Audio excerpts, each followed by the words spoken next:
It's just a, okay, let me get warmed up on this Cucullin. It's also worth saying the Leviathans, their drafting sense has always been, hey, this is what I'm going to play, and if it's open, I'm just going to lock it in. Cucullin probably falls under that umbrella as well. Well, with that one, we're going to throw it over to the casters for Game 1 of the Leviathans and the Valkyries. Aggro, Mifflin, bring us the action. Thank you, J-Mac and Gore. That's right, Aggro and Mifflin here to bring you the Leviathans up against the Valhalla Valkyries in a set that, despite the recent success for the Leviathans, as Serket tends to do, this is a pick, Miff, that I feel like just ebbs and flows throughout the SPL meta constantly. As Ducky's in some trouble, one more auto will do it, and it's first blood for Yarkor. Back on the signature Cucullin, and it's like he never left. Man, Yark the Shark, he's good wherever you put him. I think it gives you such a strong early game, and it still leaves you available to go towards that Bruiser route, where you can immediately go into just about anything you want. You can go towards the Void Shield if he's worried about that, but that CDR is so important. Ooh, looking for Yarkor, and here comes a Neath ultimate as well. It will get blocked somewhere along the way. I think that was Rongyu who ate the World Weaver, and now Johnny needed that damage in CC, and he's not getting it. Shinto on the way, and Shinto cleans it up. Johnny falls with a second kill for the Leviathans, and that was a great play. I don't know if Rongyu intentionally got in the way or not, but one way or another, would make him have some more impact on the map, but instead, again, has his eyes on that late game team fight. Another indicator that the Valhalla Valkyries are within the realm of acceptable losses. Dive is on to Ducky, and he's been CC'd. Nice double stun coming from the ultimate, but Panatom, it's just a matter of time until that tether stuns, and Yarkor gets credit as the tier 1 tower falls on that right. With him not going for an engaged tool, with Blink not being selected, that's exactly how Yarkor has to play. He just has to put his body there from the initial, and that's exactly what he does. Panatom's going to find Raffer, but doesn't want to concern himself with the support. Instead, looking for Emilito. Blink is already down for Panatom, but Rongyu is going to be able to keep this fight going. Beads are there from Emil and Aegis, and Panatom is not deterred. He's going to keep on going. Earth and Fury, who cares? I'm going to cut him down anyways. Now 4 for the Leviathans, but it's Zapman in trouble. Bifrost will not go off in time, and Johnny puts the Valkyries on the board 14 minutes in. That's what I'm talking about, man. Johnny could have been doing that 7 minutes ago to Zapman, who now without his beads is even more susceptible to it on the respawn. ADCs both fall here. Now I can't play casuals for literally the next week just because you said that. Everyone's going to run it. But you are going to pop people when you get coerced, like Soul Gem. You're Fafnir, you build Soul Gem, E-Staff, Gem of Isolation, and you're just 2ing people, and they'll one-shot them for you. Soul Reaver, all of them. It's all good. Not for Zeros, though, because he's dead before his jump even gets off.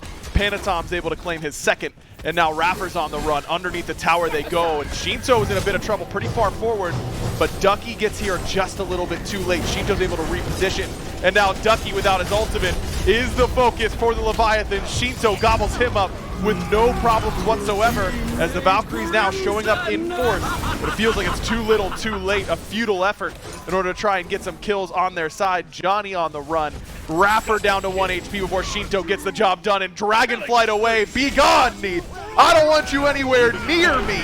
And that's a clean 4 for 0 for the Leviathans. Aggro, I gotta say it, man. I gotta say it. It's unreactable CC. What's Emilito gonna do about that? He's just assuming that the Dragonflight had already been used inside the engagement, steps up to try and barrel stuff because he's the hunter, and that's what hunters do when they're looking at anyone that isn't another hunter or a hunter from behind. They're like, well, I don't want to miss my autos. This is a bit risky though, Mifflin. Yarkor's in trouble. Johnny blinks in, and he gets hammer stunned on the firewall. Give me a break. Panatom will end up going down to the Fire Giant. Gore can update the Fire Giant's KDA.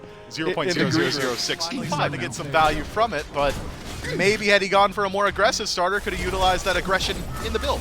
Jump in from Rongyu. It's Yarkor who's right there behind him. A big knockup coming from the Cucullin, and Emilito is on the run, eviscerated by the right side of the map because Panatom cleans up what Yarkor started. Now Yarkor tanks up the Phoenix, gives his hunter an opportunity to get some shots in. Worth noting that fire's fallen off, but the Leviathans, someone should tell them, because I don't think they know. They're still going as if they still had Fire Giant. Raffer dies without a second thought as the mid Phoenix falls, and now the Leviathans have maybe noticed that they don't have side wave, which means that it should be a pretty easy transition here for Leviathans when necessary.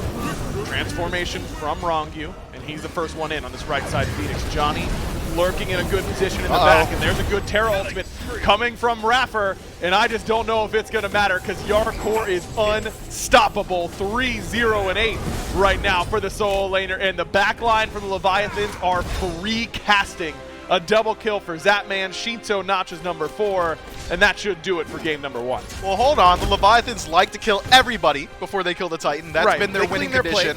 So all that we have to do is have Raffer run as far away as possible. They can't kill the Titan. Oh, they can't kill the Titan. Well, Panatom's going to start working on him as the rest of the team is on the Titan duty for this no game. way. And they actually let Raffer live. Some mercy for once from the Atlantis Leviathans.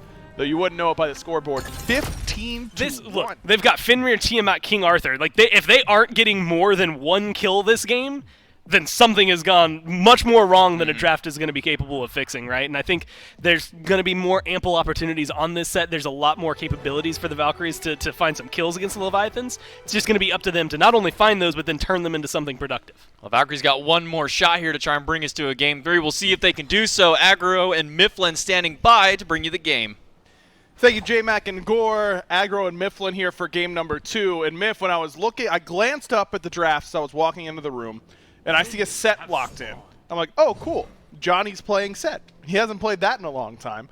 And it took me a minute to go up into the air, use the Astral Barrage, and poke out Tiamat while she's in that bipedal stance and make sure she isn't allowed to go. Oh, Shinto in trouble. No, it's Johnny in trouble. I thought 2v1, surely Shinto should lose, but he does not. In fact, he's going to be able to turn this around onto Zeros. I don't think Zeros will fall, but Shinto on tower line, undeterred, finds for Vamshroud instead of Benevolence. No shot Shinto's able to make that play if he's trying to go restored artifacts and wait until he gets the Benevolence later.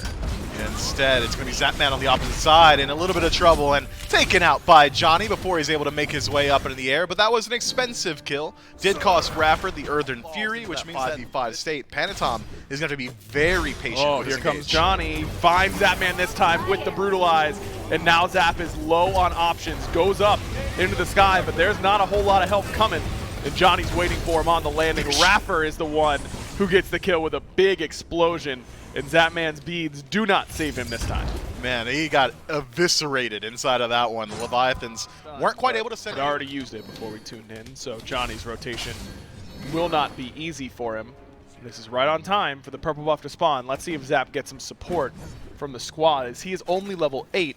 Compare that to Shinto's level 12. Pretty big difference, and Shinto will make the rotation over. Zeros here as well for the first time. We might have a full 4-on-4 on this side of the map, but Zapman just wants his wave. Johnny doesn't want to let him get it. Bees are still down for Zap, but now he has his ultimate as Emilito now in a weird spot. Deep. Hammer, and it's straight into the ultimate he goes, but Zap's snipes are going to be good. Easy kill there for the Leviathans, and now it's Johnny going in, looking for Wrong U, but I don't know if he's going to have the damage. One auto is necessary, but it's not enough. It's a double kill for Zapman. Panatom won his one up against Zeros, and when it was looking good, all of a sudden it is no longer for the Valkyries. 4-4-0 in the duo lane for the Leviathans. What a crazy decision from Johnny to jump in there. Sure, I get it. Rongyu's low HP, but Rongyu's Rongyu. That's he's been playing support for a while.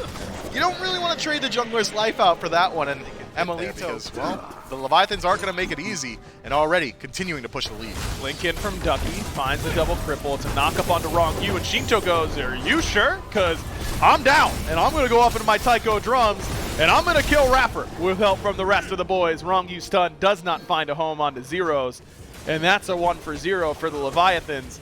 And I don't think they broke a sweat, Mifflin. Again, no relics down on their side. Phoenix is in 8 minutes, you know? I think that proactivity is just better in a lot of situations, and that's the type of play that I agree with. Ducky and Raffer probably feeling like, hey, we've got to make a play happen. It doesn't work, but it's better than them just allowing the Leviathans to do whatever, like, say, find Ducky between his tier 1 and tier 2, kill him, and take his blue. Take his blue buff, the wave coming in, and Zero's still on the ground. Can't clear the wave particularly well, and there it is. Asunder directly into some damage. Zeros should have the ability to back up a little bit, but I don't think it would have mattered either way, as Johnny getting out is really the win that you take. That is the faintest silver lining. Oh There's more than one of them, bro. No. Heat is plural as it is, dog. It doesn't need the S. Thank God they're fighting, because I can't do it anymore, man. Ducky's dead. He's beans. It doesn't matter. The Leviathans have got the damage at this point, and like we said, they can do whatever they want, including make a bad reference that apparently will kill your co-caster. Johnny just trying to defend his speed, but Panatom has already decided that this is his part of the jungle now, and Emilito gets that message a little bit late. Panatom is going to get picked up and put underneath the tier 2, but Aegis immunes the shot. Nice double stun coming from Johnny, but Panatom does not die.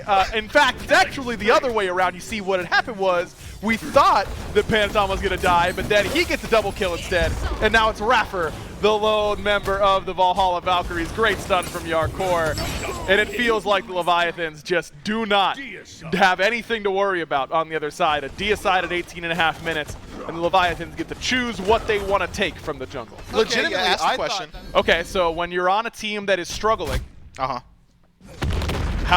what are these games like, and how do you try and turn it around? I personally threw up a ton of F6 votes, but my team was never privy to it. Well, Johnny is dead, and so is Emilito. So they almost interrupted you, but it seems like you can keep on going about it. Yeah, so generally it's about maintaining strong mental. You want to make sure you will settle for the left side Phoenix.